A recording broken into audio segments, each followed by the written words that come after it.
NC State football has now lost another player to the transfer portal, and this time, this one stings a bit.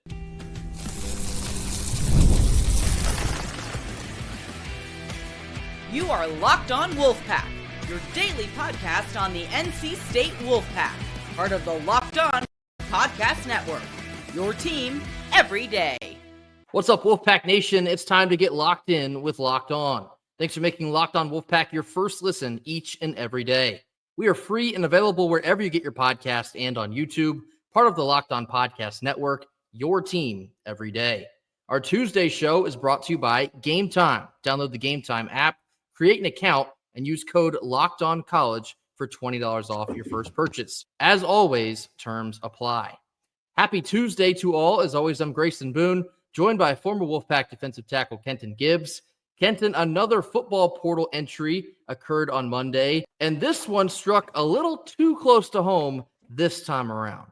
Linebacker Kamal Bonner has elected to enter the portal, again, effective as of Monday. Kamal Bonner was our fifth leading tackler last year, certainly somewhat by necessity after Caden Fordham went down with the torn ACL about halfway through the season.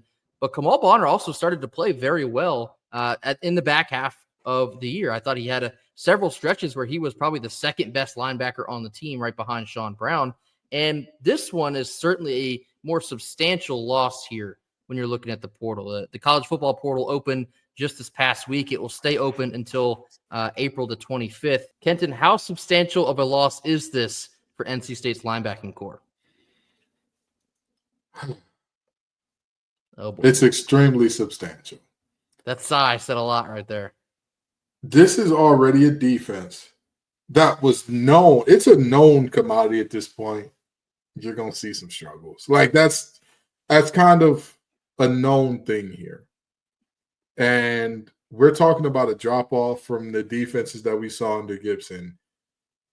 And you're losing one of your best that was supposed to be returning. Man, if we were talking about places you could not afford to have guys transfer out of, the linebacker room would be one of those main places where it's like you cannot afford it. You cannot afford guys from that room leaving. And I mean, it's not even Kamal Bonner is a heck of a football player. He is. But it's not just that he's a heck of a football player. It's that what's the alternative becomes the question. Who's the alternative, right? You and I talked about it last year. We said, hey, this linebacking core, they're going to be all right so long as they stay perfectly healthy, or at least like very healthy. And then K goes down and we see what happens there. Very similar thing here. I mean, you don't want to see this. It's not ideal. Again, you're going to have young guys step up in a major way. You're going to have some guys who I was expecting to hear more out of in terms of folks hyping them up through fall or through spring ball. You're going to have some of those guys step up in major ways. You're going to have Elijah Groves be a hell of a running mate for Sean Brown next year. You're going to have to see things like that happen, or else, I mean, again, we're going to be having races to 40. It certainly feels like it's going to be a trial by fire type of deal, especially for this linebacking core. And anyone that was with us for the duration of the football season last year, you heard us seemingly like every week talk about how the linebacking core really, put us in some tough spots in a lot of those games that kind of got out of hand. Whether or not that Kamal Bonner was going to be a starter this year, it's extremely valuable depth that you just lost into the portal. Yeah. And again, he kind of really burst onto the scene due to some injuries ahead of him, as he was just a freshman last year. But for him to finish the season as the fifth leading tackler with 56 tackles, and you saw the growth almost instantly. And I remember thinking to myself at the back half of last year, games like Georgia Tech, I remember he had a spectacular game in that one. And it's like, okay, you start to feel pretty confident about where this linebacking room can grow, because there's a lot of names in there that had some talent attached to them. And if the development was there to match, maybe we could see what we could, come out of the wash or come out of the oven here in 2025. So to see him now step away in a very pivotal part of the year for this NC State team, and, zooming in even further, this NC State defense that's trying to piece together something new, which is under New management, obviously. DJ Elliott is the new defensive coordinator here, just year one for him. It's a brutal loss, and I don't have a good feeling about the defense already. We talked about that last week, and this has very much the feel of a team that's going to have to win a lot of games through the air, by the ground, and just purely outscoring Europe. We're talking early 2010s Big 12 football where nobody played any defense, and they seemingly scored like 45 to sometimes 50 points per game. And when you think about that, and then you think about NC State, you're like, well, I don't see a world where NC State's going to put up 45 a game because, we all have very documented gripes about how the offense has been run here the past couple of years. And Coach Dorn, by nature, is a bit conservative late in the game, likes to take his foot off of the gas pedal and let the defense kind of finish that out. Don't think you have that option this year. I do not see a world where the defense is going to be able to effectively close out game after game after game. And that opens up the door for a lot of growth, a lot of opportunity for other players. But losing a guy like Kamal Bonner, there's really no way to sugarcoat it at all. This is a tough loss at this point in the cycle. I do want to say, though, you did introduce something that I had not considered, that potentially he was a depth piece and not a starter going into next year. I'll tell you what, if we do have a linebacker that was starting in place of Kamal here, I'd feel great about that. I feel great about that. I mean, so my thing is like, I believe that it's supposed to be Caden Fordham, but if you remember, Caden Fordham tore his ACL, what was it, October? I think it was right before the Syracuse game, mid-October. If you're looking at him being the day one starter, that's only, a 9-month recovery, 10-month recovery? Maybe I'm wrong, and I hope I am. But that feels a little quick. But if that was the case, why would he jump in the portal here? Because you don't know. You know what I'm saying? Like, even if they said, hey, he's probably going to be the starter, you don't know. And you coming off of a year-long injury, I sustained 3 of them myself. I came back from 2.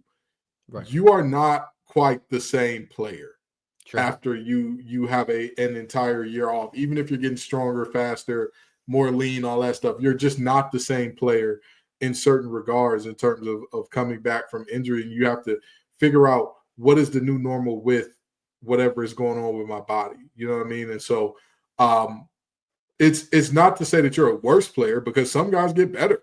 It really and truly do. It's not a knock in saying, hey, Caden never be the guy that we thought or that we saw before. It's not saying that, but you don't know how, his body will react. So if it is a situation where there is somebody who has overtaken Kamal in the depth chart, I'm all for it. That's an exciting prospect. But you are right. Even if there is somebody who overtook him, you still need that depth. Because, I mean, again, I remember, and I hate to keep referencing this, but we said last spring game, the starters are fine. They're good enough. Didn't say they were great. Didn't say they're fine. The starting linebacker core is fine. They cannot afford an injury. And then one injury turned everything catastrophic very quickly. So now you're looking at Sean Brown, and we kind of ping-pong the idea of maybe he moves back to safety. I certainly don't think you can do that now. He most definitely has to stay in that linebacking core. Perhaps that does present the opportunity for a kid like Elijah Groves. And we've talked a lot about him on here, and I remember Tony Gibson spoke about him before last year, and I think he called him like a monster, to quote him exactly. My concern there is I really haven't heard anything since then. I really haven't heard anything in spring ball, haven't heard much of his development from this last year. It seems like this would be the time that a kid like Elijah Groves would rise up and take advantage of some open snaps here. But, perhaps you're looking at the linebacker from Northwestern that committed a couple weeks ago, Kenny Soares, Trey Thomas, who I guess reconvened here with DJ Elliott from Temple. Also wouldn't be surprised if they go out and get another linebacker here in the coming weeks, because that just created quite the need for depth. You still have that question mark about Caden Fordham, when exactly he'll be healthy. August, in my opinion, that seems quick. I hope that's true, because that'd be a big boost in a room that needs him. But we'll certainly keep our ear to the ground on where that goes as well.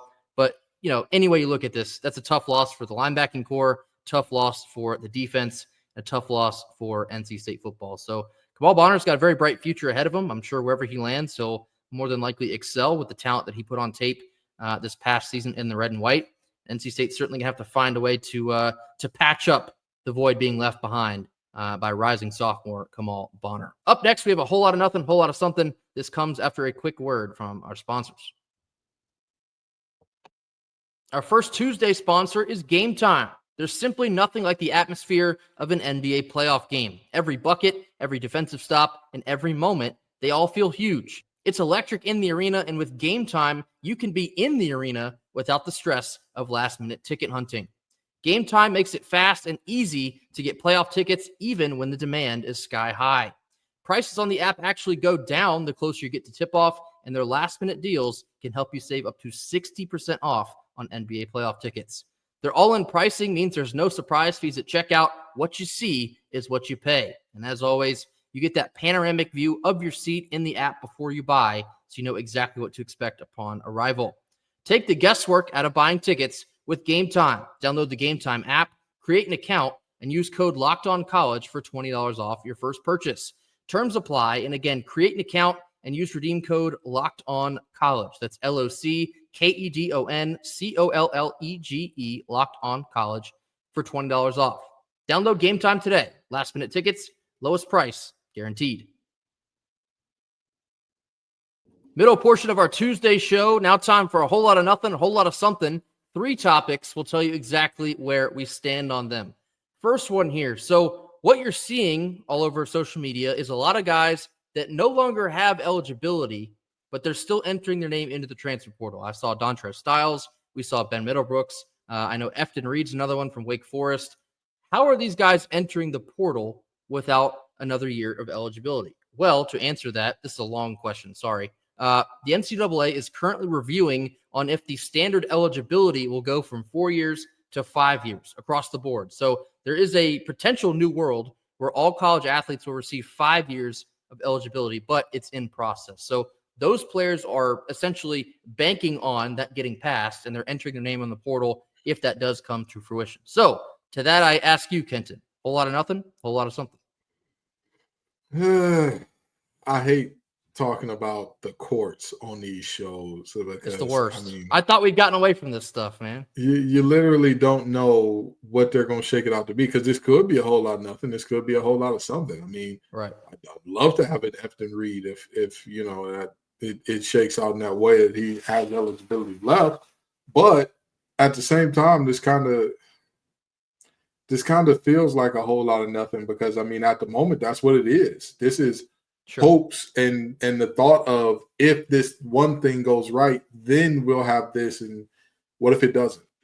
Objectively speaking, what if it doesn't? Right? You don't get that which you were hoping for. So I'm going to say a whole lot of nothing for now, because again, we're not seeing any definitive proof that, hey, this is 1,000% something with legs. Yeah, you beat me to it. That is pretty much my exact answer. For right now, it's a whole lot of nothing because, like I said, they don't actually have eligibility. They're just banking on the fact that the NCAA may pass this somewhere down the line. I also saw, I think there was a report on Monday, they're kind of delaying this process to get more, I guess, pressing issues, you could say, in terms of revenue sharing and all that done. For me, I think this would end up hurting more than it helps. And if you were to just drop this, let's say hypothetically, like in the middle of May, and you have guys like, for example, a Dontrez Styles, who just enters his name in the portal and then doesn't really have much to go off of until a decision is made. If that happens, like let's just say May 15th, purely hypothetical. Let's say they pass that now all college athletes have 5 years of eligibility. Think about how that can like bomb out this whole transfer portal offseason. All of a sudden, Ben Middlebrooks needs a home. Dontrez Styles needs a home. You know, Efton Reed needs a home. I saw Zeke Mayo from Kansas, who's a pretty good scorer. He just entered without any eligibility. There's suddenly like a new wave of transfer portal players that would just kind of fall out of what feels like the sky. And, you know, maybe that benefits a Will Wade team. Maybe it doesn't. But I think that would just bomb high school recruiting for like a year. Because now you have another year of guys that can just pull out of the portal and not have to go to the high school rank. Then you have, I guess, roster construction and reconstruction in a short amount of time. I don't love the idea of 5 years total of eligibility. Personally, I think 4 is enough. I think when you already have, you know, red shirts and whatnot, you can kind of get 5 years if you have a situation that, you know, prescribes such a thing. But I also think that if you're going to pass something like this, it shouldn't be effective immediately. I think if you're going to go to 5 years of eligibility, make it start like next year. Don't do it right now when teams are trying to figure out who they can and cannot get out of the portal. Like, they're right in the middle of doing all this. When you drop another rule change on top of that, I can only imagine what a nightmare that becomes for a coaching staff. So I don't really love the idea. I see some pros. I see mostly cons. But for right now, we'll discuss this more as it comes out. But for right now, it's a whole lot of nothing. Second one here, we know that Sanaya Rivers and Isaiah James were drafted in the WNBA draft. Madison Hayes has now earned a training camp contract with the Connecticut Sun, potentially reuniting with Sanaya Rivers. Whole lot of nothing, whole lot of something. Whole lot of something. I think Madison Hayes is a fantastic player. And the women's game, much like the men's game, is moving more and more towards analytics and the numbers and all that.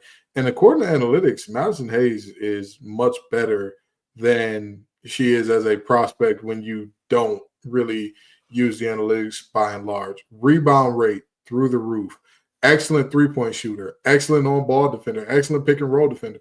So, you're looking at a player who does all of these things that, again, if you're looking at the metrics, she's one of the best value players in terms of like, hey, not a high usage player, not a player that is going to need or even wants the ball in her hands for a lot of the game. But when she touches it, it is effective. When she is checking the player touching it, she is effective. It's a whole lot of something. I think there's a role for it. And I think that this is a sign of expansion of the WNBA because, that league needs to grow to accommodate not only for players like a Madison Hayes, but very seriously, I think that if you would look at her male equivalent, there's never going to not be room for an athletic 3-and-D wing that can rebound his tail off in the NBA. So why would players like that in the WNBA not have space?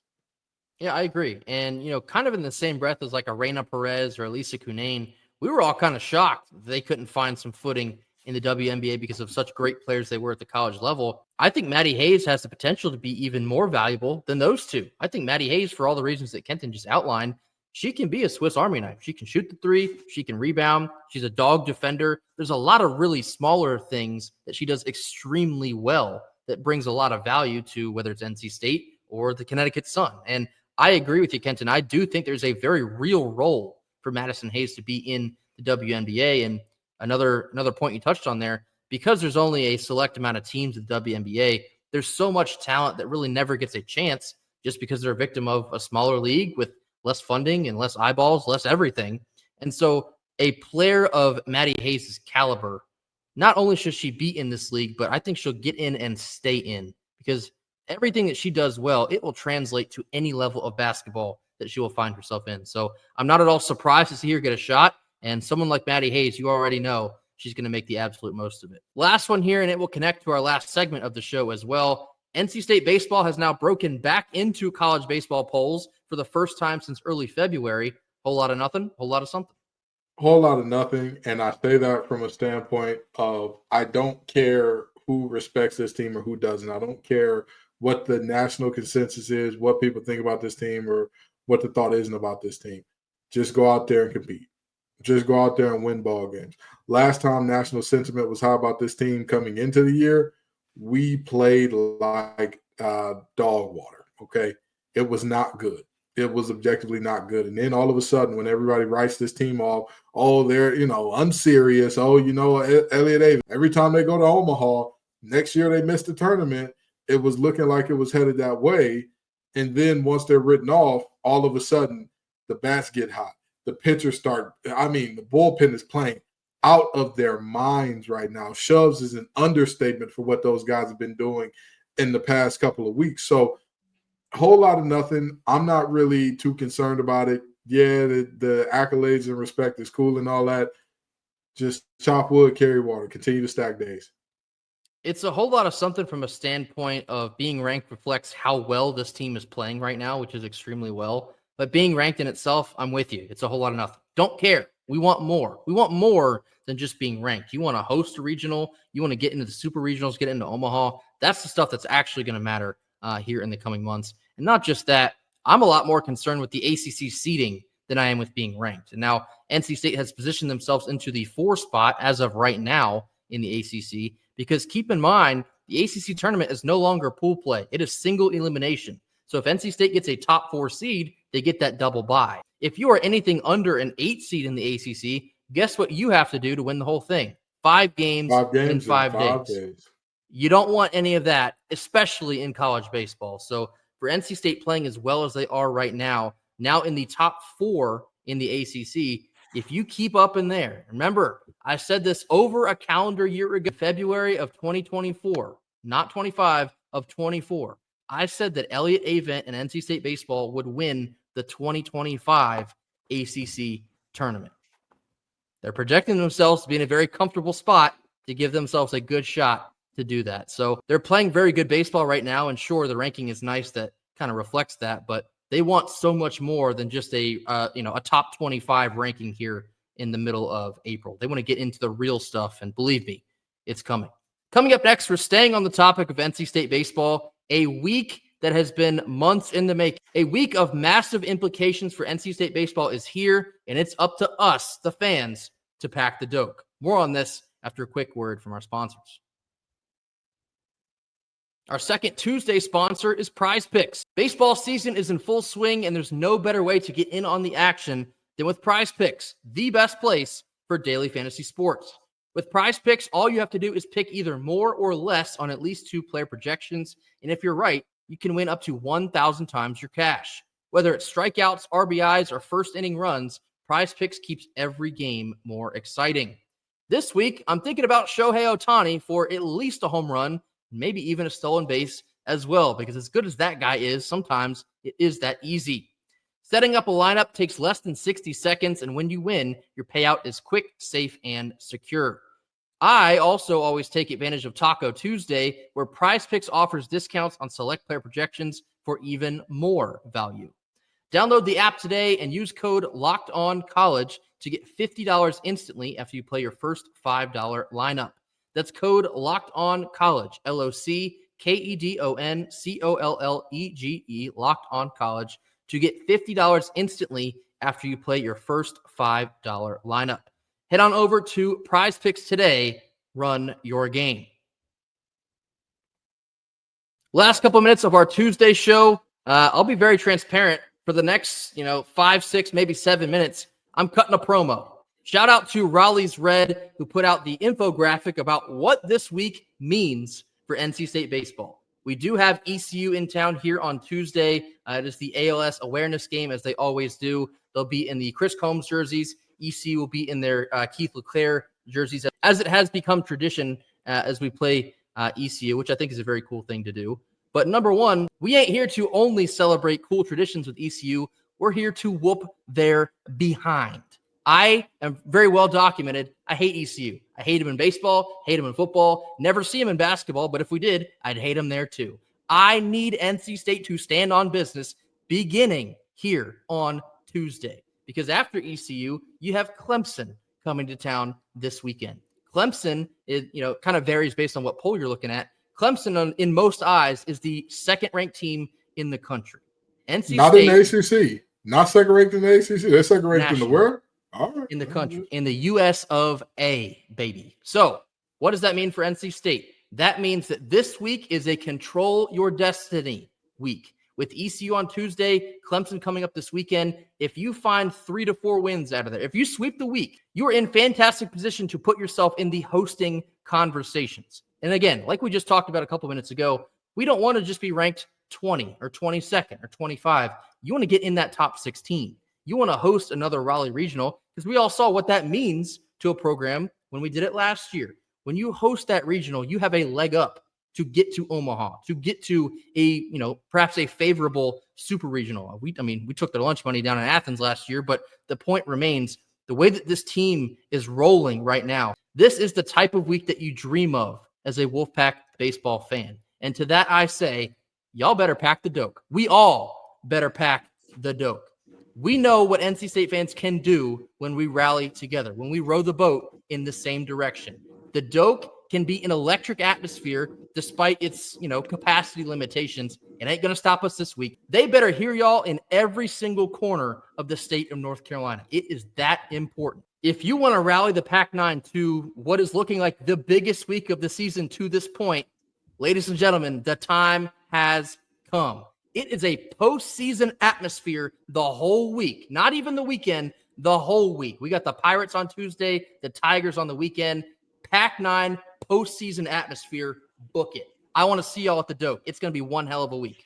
Grayson, you're absolutely right. I can tell you as a former athlete, it means something to have the fans there.